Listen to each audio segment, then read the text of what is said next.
Humans are weird. I mean, we're really weird. Out of every creature that's crawled, swum, or flown across this planet, we might just take the cake for being the most deranged of the bunch. Sure, octopuses can open jars, dolphins have their secret societies, and crows can solve puzzles, but none of them come close to the things we've done. Everywhere you look in history, there are fingerprints of our oddness, ancient rituals that border on the grotesque, survival strategies that make modern horror movies look tame. Even in moments of tenderness, we sometimes leave behind artifacts that a reef were honest creepy as hell. And the deeper scientists dig, the more bizarre it gets. Death is not Over the an last end. century, paleontologists and remembrance. archaeologists have unearthed discoveries so strange that even the professionals who spend their lives studying bones, burials, and artifacts had to stop and say, what on earth were these people thinking? Some finds are horrifying. Some are awe-inspiring. Many are both. Take, for example, a middle-aged man buried in an Italian graveyard 500 years ago. He lived with an iron knife strapped where his hand used to be basically the first cyborg before Hollywood even dreamed of Terminator. Or consider a fossilized shin bone from Kenya, scarred by knife cuts left by another ancient human. That's right, the oldest clear-cut evidence of cannibalism, more than 1 million years before anyone was firing up a grill. Then there are mysteries that read like something out of a thriller. Entire chambers filled with human remains in South African caves. Skeletons scattered around a frozen Indian lake. Or plastered human skulls hidden beneath the floors of houses in Jericho. Some of these finds whisper of desperate survival, others of ritual, and a few simply defy explanation.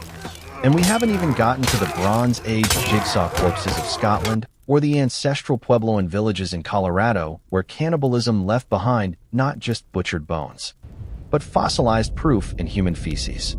Yes, you heard that right. What all of these cases have in common is that they shine a light on the strangest edges of our species. They reveal that being human has always meant more than inventing tools or painting caves. It has meant grappling with death, survival, and meaning in ways that, to us today, feel at once alien and disturbingly familiar. So buckle up. From ancient knife hands to cannibal feasts on the American frontier of prehistory, to ritual, here are some of the to darkest, violence. strangest, This and is most the story unforgettable of discoveries us. ever made. Imagine walking into a medieval graveyard. Rows of skeletons lie in the dirt, most of them long gone to dust. But one grave stops you cold. It doesn't look like the others. Because this one isn't just bones, it's a man with a knife where his hand used to be. This isn't a movie prop. It's not Evil Dead. It's real. Archaeologists found him in northern Italy, buried among the Lombards, a Germanic tribe that swept across Europe after the fall of Rome. They called him TUS-380, which sounds like a Star Wars droid. But what they uncovered was far stranger. He had lived into middle age, somewhere between 40 and 50 years old, pretty impressive for the early medieval world. But at some point, he'd lost his right hand in a violent injury. And instead of giving up, he strapped on a weapon, literally, where his forearm ended. The bones showed the unmistakable signs of amputation healed over, meaning he survived long after the trauma. Attached to the stump was an iron blade, fitted with leather straps. This wasn't decorative. This was his prosthetic, his weapon, his tool. And the wild part? He used it. A lot. The evidence is written all over his body. His shoulder bones had remodeled themselves from constantly holding his arm in a strained, unnatural position. His teeth were worn down almost to the pulp, grinded flat from biting leather straps to tighten and retighten his knife hand. Even the amputation site bore the marks of constant friction, as if metal and flesh had fused into one lifelong struggle. It's painful just to imagine. No anesthesia, no antibiotics, no painkillers stronger than ale, or maybe opium if he was lucky. He lived through the surgery, lived through the infections, and kept on going. So what did he do with his blade? That's the million-dollar question. The Lombards weren't exactly a gentle people. They earned their reputation as fierce warriors and raiders. Some scholars think he lost his hand in combat, then adapted the knife as both a prosthetic and a weapon. Maybe he defended himself. Maybe he went back into battle. Imagine a man fighting with one arm and a steel dagger permanently grafted to the other. It's not hard to see why researchers called him badass. But there's also a quieter, more human side to his story. He didn't just survive the injury, lived long afterward. Probably cared for by family or his community. He died at a decent old age for his time. Not cut down in battle, but likely by natural causes. After a life of blood, pain, and resilience, he went out peacefully. Think about that for a moment. A 6th century man, buried with his knife hand. Remembered not just as a fighter, but as someone who adapted, endured, and lived. In a way, he's one of history's first recorded cyborgs, a reminder that humans have always been willing to push the limits of pain and invention just to keep going. And this, believe it or not, is one of the least disturbing stories on our list. Let's rewind the clock, way past medieval knights and iron blades, past the pyramids, past cave paintings, past even the rise of our species. Picture Africa. 45 million years ago. The landscape around Kenya's Lake Turkana was a mix of open plains, scattered trees, and life-or-death survival. Lions prowled, crocodiles lurked, but the scariest predator might not have been an animal at all. It might have been another human. Archaeologists digging in the Kubi-Fora region uncovered a single shin bone, technically a tibia. At first glance, it looked like any other fossilized leg bone. But on closer inspection, scientists noticed something chilling. Across the surface of the bone were 9 deep-cut marks, thin and deliberate, running exactly along the spots where muscles and flesh would have attached in life. These weren't random scratches. They weren't caused by weather or animals chewing on the carcass. They were precise. They were intentional. They were the kind of cuts you make when you're stripping meat from bone. In other words, somebody had butchered this person. And here's the kicker. Whoever did it wasn't some lion or hyena. The marks match the kind of stone tools used by early humans. Which means this is the oldest clear evidence of cannibalism in the human record, dating more than 1 million years before Homo sapiens ever existed. Now, we don't know exactly who the victim was, or who the butcher was. At the time, multiple species of ancient human shomins living in the Turkana Basin. It could have been Homo erectus, Homo habilis, or some now extinct cousin. What we do know is that one of them ended up on the menu. Why? That's the haunting question. It's possible it was survival. The region went through harsh drought cycles that would have devastated food sources. When you're hungry enough, even your fellow hominins might start looking like dinner. But it could also have been violence for its own sake, or even some kind of ritual. We'll never know for sure. Here's a detail that makes it even darker. This bone also had tooth marks from a large carnivore. So the victim may have first been killed or scavenged by another human, butchered for meat, and then their remains fed upon by wild predators. A food chain layered with horror. Think about the timeline here.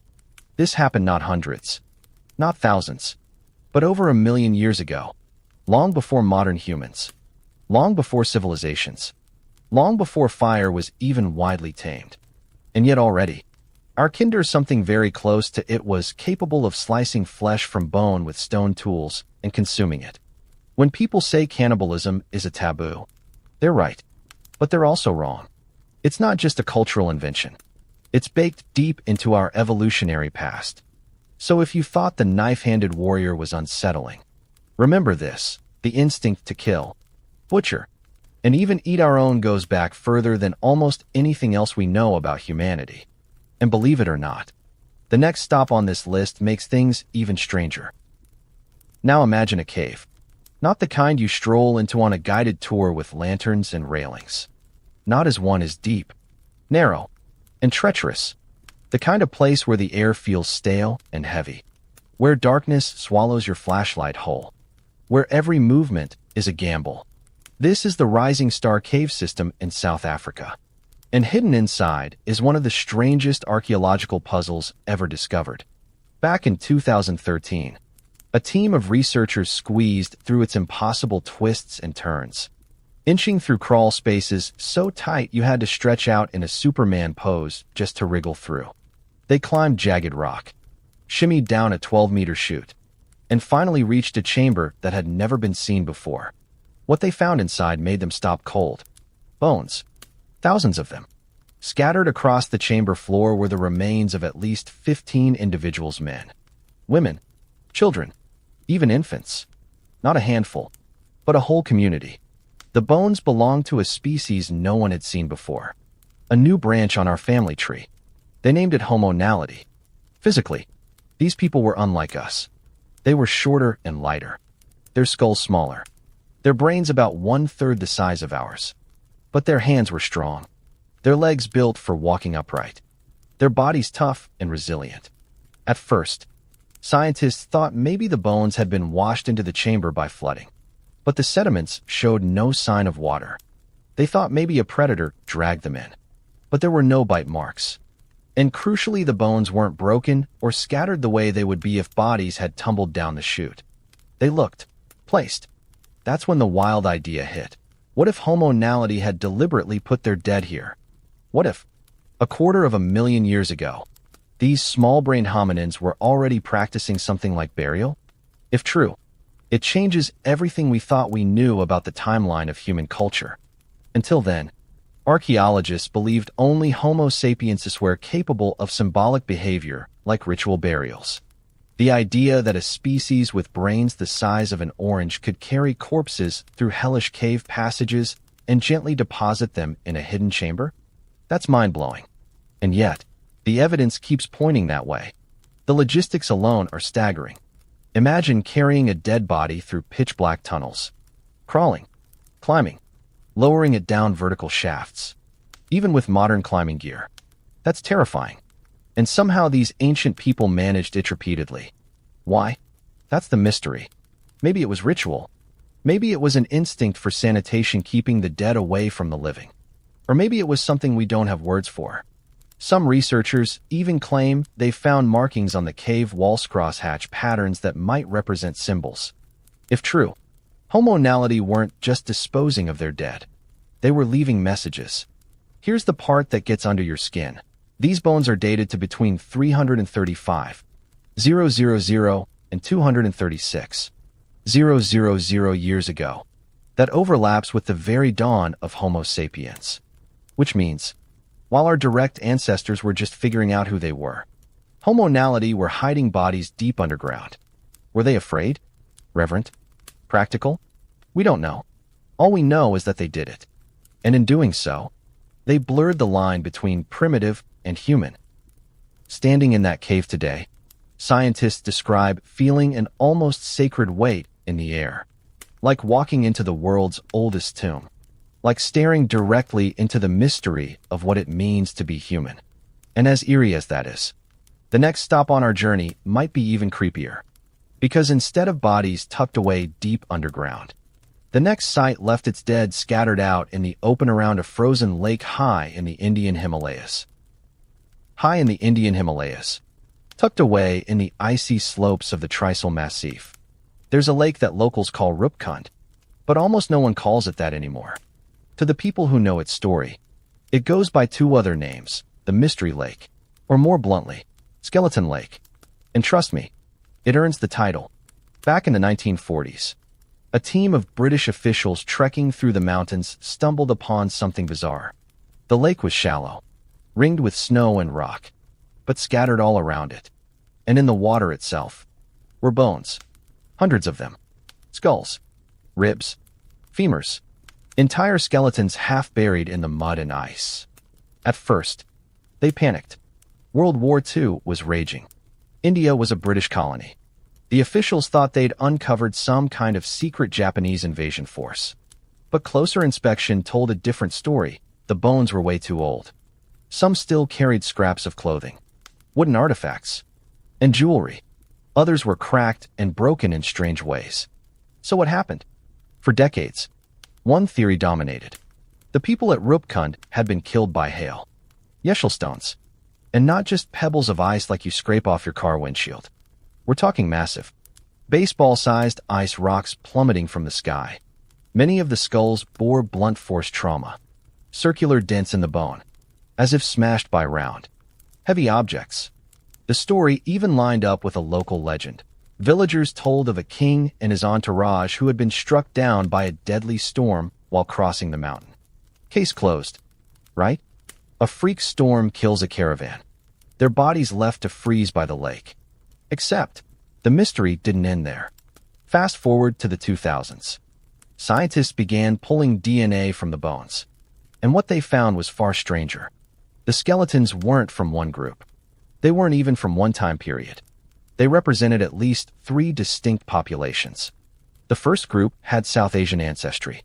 The second group, Southeast Asian. And the third, brace yourself, Eastern Mediterranean.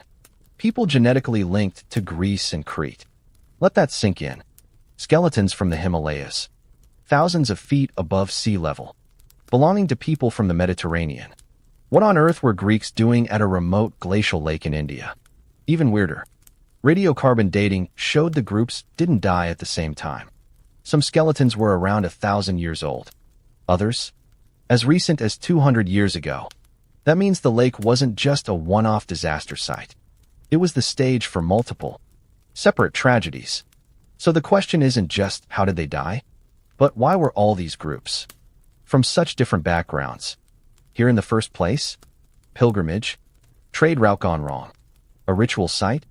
No one knows. Today, the bones are still there, hundreds of them, scattered around the shoreline like a natural open-air morgue. And every time DNA technology advances, new questions seem to pile up faster than answers.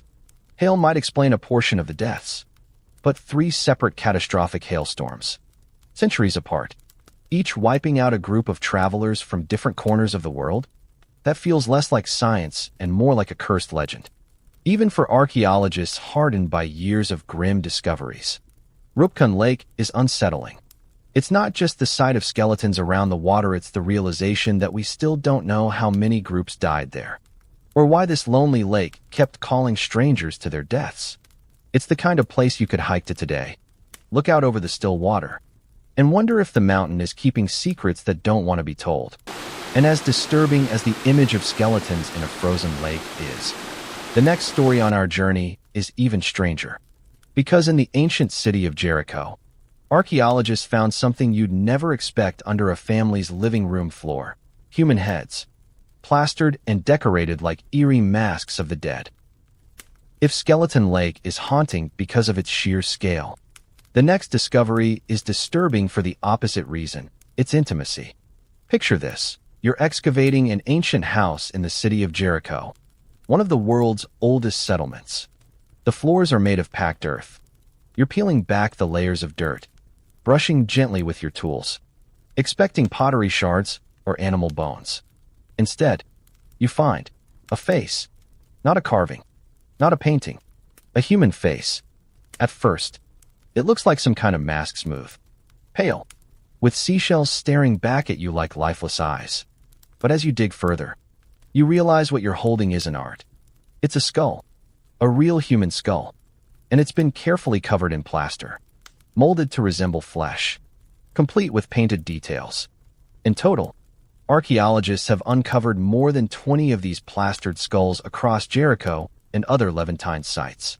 Most belong to adult men, though a few came from women and even children. And almost all of them had one feature in common: the lower jaw was missing, deliberately removed before the skull was remade into a mask-like effigy. And where were these creepy heads found? Not in cemeteries, not in temples, under people's homes, right beneath the floors where families lived, cooked, laughed, and slept. Imagine that. You're eating dinner, and directly under your feet are the decorated heads of the dead, staring up from the earth. So what was going on here? Early on, researchers assumed these were war trophies, enemies killed in battle, preserved like shrunken heads to show off victory.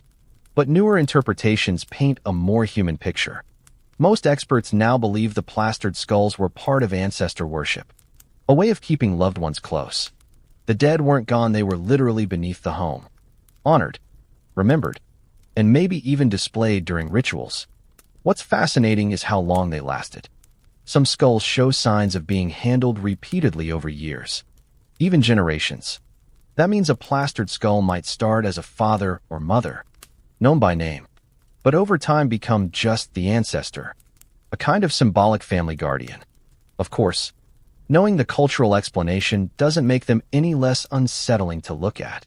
The hollow shell eyes, the plaster skin stretched over bone, the knowledge that someone, 9,000 years ago, took the time to craft this half-living, half-dead mask and then placed it under their living space.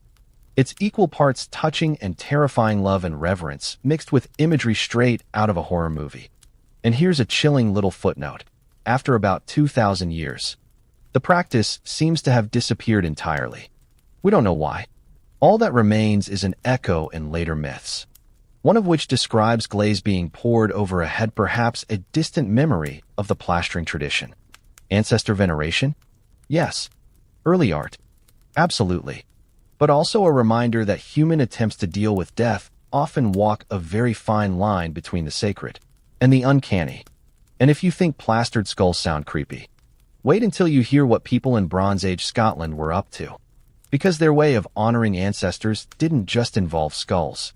It involved stitching entire bodies together like Frankenstein. The Outer Hebrides of Scotland are remote, rugged, and beautiful in a stark, windswept way. Today, sheep graze across the green hills, and waves crash against stone cliffs. But buried beneath that soil lies a discovery so macabre that even seasoned archaeologists had to pause and question what they'd found. At the site of Cladh, Hallan, researchers uncovered what at first looked like a set of ordinary Bronze Age burials. For skeletons, neatly arranged beneath the floors of roundhouses where people once lived. Nothing unusual, there many ancient communities buried their dead beneath homes.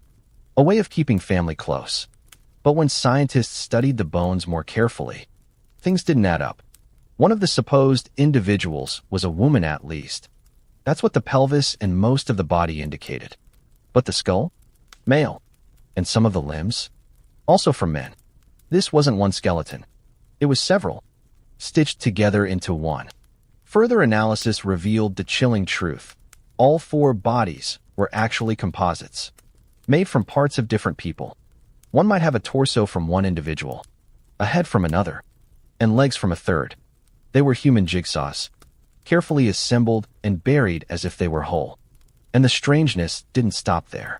The bones themselves bore signs of preservation. They had been placed in a peat bog before burial, essentially pickled in the acidic water for months or years. This bog treatment prevented decay, much like how food can be preserved in vinegar. Only after this strange preservation ritual were the pieces reassembled into composite bodies and buried under the houses. Even more unsettling, radiocarbon dating showed that some of the bones used were hundreds of years older than the houses they were buried beneath. In other words, these weren't just burials of recently deceased relatives. These were ancient bones, curated and reused long after their original owners had died. Why would anyone do this? The most likely explanation is ancestor worship. Perhaps the community wanted to keep a physical link with their lineage, literally piecing together their history. By merging different bodies into a single figure, they may have been symbolically uniting generations of ancestors into one guardian spirit beneath the home. It's also possible that the bog preservation ritual was deliberate, a way to keep the dead close at hand for years before eventually laying them to rest. But even if we grant the cultural explanation, the image is haunting. Imagine living in a roundhouse, cooking by the fire, raising your children knowing that directly under the floorboards lay a body stitched together from 3 or 4 different people, preserved in a bog, reassembled, and honored as an ancestor. Frankenstein's monster may be fiction, but the people of Cladh, Hallan were making their own long before Mary Shelley put pen to paper. And here's the kicker. This wasn't a one-time accident. It happened repeatedly. The Bronze Age villagers didn't stumble into this by mistake. They were intentionally curating bodies, mixing parts, and preserving them in bogs for generations. It's one of those discoveries that blurs the line between reverence and horror. A reminder that ancient people, like us, wanted to hold on to their past, but their methods of doing so were far stranger than anything we'd consider today. And if ancestor jigsaws sound disturbing, wait until you hear what happened in the American Southwest. Because there, In ancient Puebloan villages, archaeologists found something even harder to stomach: undeniable biochemical proof of cannibalism. When we think of the ancient peoples of North America, we often imagine cliff dwellings, pottery, farming, and rituals under the desert sky. And that's true. The ancestral Puebloans, who lived in what is now Colorado, New Mexico, Arizona, and Utah, built complex communities and thrived for centuries. But buried in the soil of one settlement is a discovery that paints a far bloodier picture. The site is called Cowboy Wash, in southwestern Colorado. At first glance, it looks like any other ancestral Puebloan village pit, houses dug into the ground, traces of daily life. But when archaeologists examined the remains, they found something horrifying. Scattered across the rooms were bones at least 24 individuals, and many of those bones had been butchered. The cuts weren't random. They matched the patterns seen when animals are processed for meat. Long bones had been split open, marrow scooped out, skulls were cracked, faces scorched, and jawbones smashed.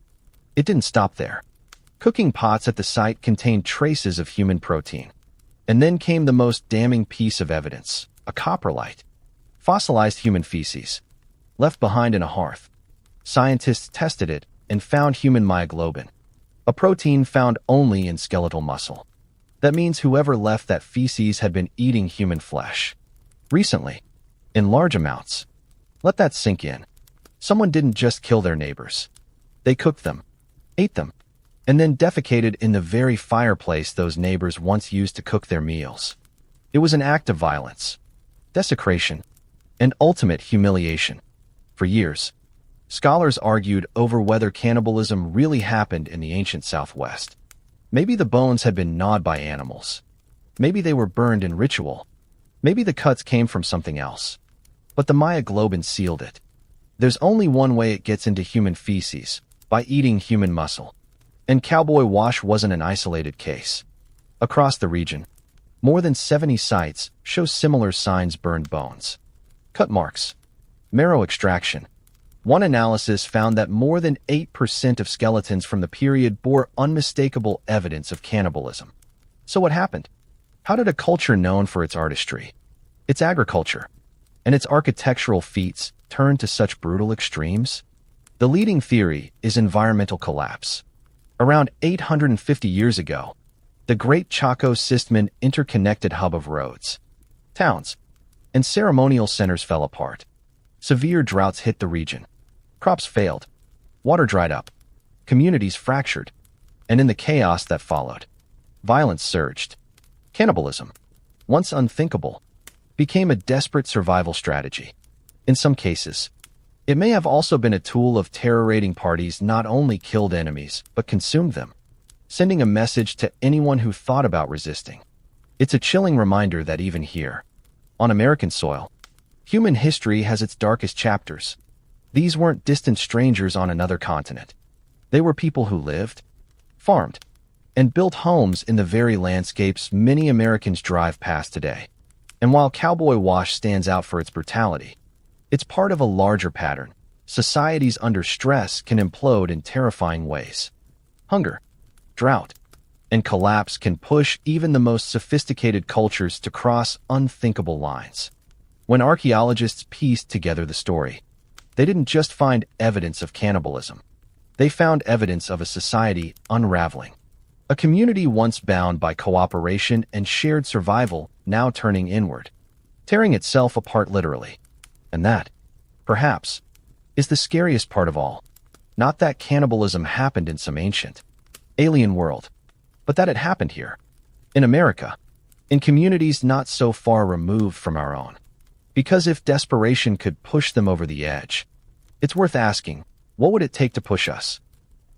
By now, we've traveled across continents and centuries, from an Italian warrior with a knife for a hand, to a butchered shinbone in prehistoric Kenya, to a South African cave stuffed with bones, to skeletons scattered in a Himalayan lake, to plastered skulls in ancient Jericho, to Frankenstein-like jigsaws in Scotland, and finally to the American Southwest, where cannibalism left its stain in hearths and bones. It's a lot to take in. A parade of the bizarre, the brutal, and the downright unsettling. But step back for a moment, and patterns begin to emerge. 1. Survival at any cost. The Lombard warrior who strapped on a knife wasn't just being metal, was adapting. The could be for a hominin butchered by their own kind, likely a victim of scarcity. The ancestral Puebloans who roasted their neighbors, driven by drought and collapse. Again and again. Humans, whether they were our direct ancestors or distant cousins, showed they would do whatever it took to keep living. Survival sometimes meant ingenuity. Sometimes it meant horror. Often, it meant both. 2. Rituals of death and memory. Not every story was about killing. Some were about remembering. The Jericho skulls, lovingly plastered and painted, were part of keeping ancestors close. The Scottish jigsaws stitched history together across centuries.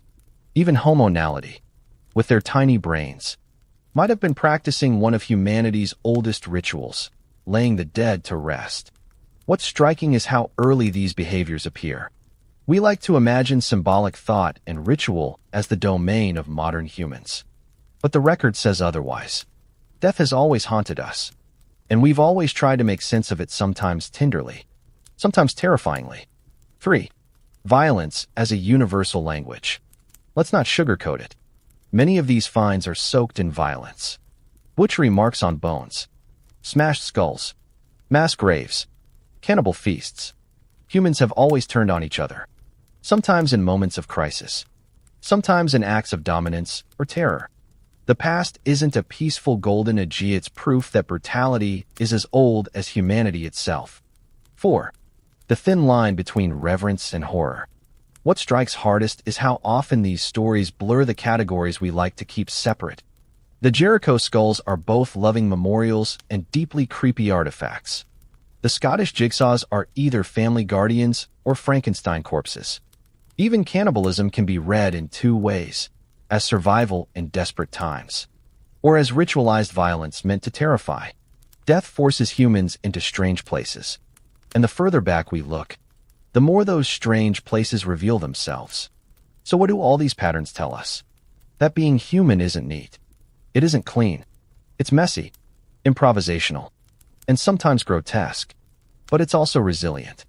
The same impulse that drove someone to plaster a skull with seashell eyes is the impulse that drives us today to put flowers on a grave, to build memorials, to tell stories about our dead. It's all part of the same thread. The way we deal with mortality defines us.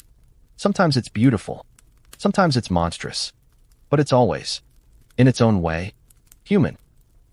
So here we are. We've walked through graves and caves, over frozen lakes and into ancient houses. We've stared into plastered faces from Jericho, pieced together the jigsaw ancestors of Scotland, watched warriors strap blades where hands used to be, and traced the butcher marks of cannibals stretching back more than 1,000,000 years. And what do all these stories say about us? First, they shatter the myth of the simple past. We like to imagine that human history was straightforward. We evolved. We made tools. We built cities. And here we are. But the truth is stranger. Our past is full of oddities, contradictions, and acts that feel alien, sometimes inspiring, sometimes horrifying. Second, they remind us that humans have always walked a razor's edge between creativity and cruelty. The same species that invented ancestor worship also invented cannibalism. The same brains that painted skulls with seashell eyes also split bones for marrow. Our history isn't just one thing, it's a spectrum of resilience, ritual, violence, and meaning-making. And finally, they show us that the urge to adapt is stronger than almost anything else. The Lombard warrior with his knife arm didn't give up. The Puebloans, desperate in drought, didn't stop eating even when the only food left was each other. Homo naledi, with their tiny brains, still carried their dead into the dark. In every case, survival and memory pushed people to do the unthinkable. That's the uncomfortable truth. We're not separate from those people. They were user at least. Close enough. And if they were capable of this, what does that say about us today? It's easy to believe we're more civilized now, that we've grown past the darkness. But history suggests the strangeness, the brutality, and the brilliance are all baked into what it means to be human. They don't disappear. They just take new forms. So the next time you think humanity is weird, or violent, or strangely beautiful, you're right. We've always been this way. From the first butchered bone to the plastered skull to the frozen lake full of skeletons. Our story has never been neat. It's messy, haunted, and unforgettable. And maybe that's the real lesson. If the past proves anything, it's that humans will go to extraordinary, bizarre, and sometimes horrifying lengths to survive, to remember, and to make sense of the world. History doesn't need monsters. We've always been enough. And if you made it this far, you're tougher than most of the skeletons we talked about tonight. If you enjoyed this journey into the stranger side of human history, don't forget to hit that like button. Share this with a friend who loves creepy history. And subscribe so you won't miss the next dive into our bizarre past. I'd also love to hear from you in the comments. Which of these discoveries shook you the most? Do you think rituals like the plastered skulls were acts of love? Or just plain creepy? And here's the big one: if archaeologists dug up our world 1,000 years from now, what do you think they'd find that makes us look insane? Drop your thoughts below. I'll be reading and responding. Thanks for watching. And until next time, remember, history is always stranger than fiction.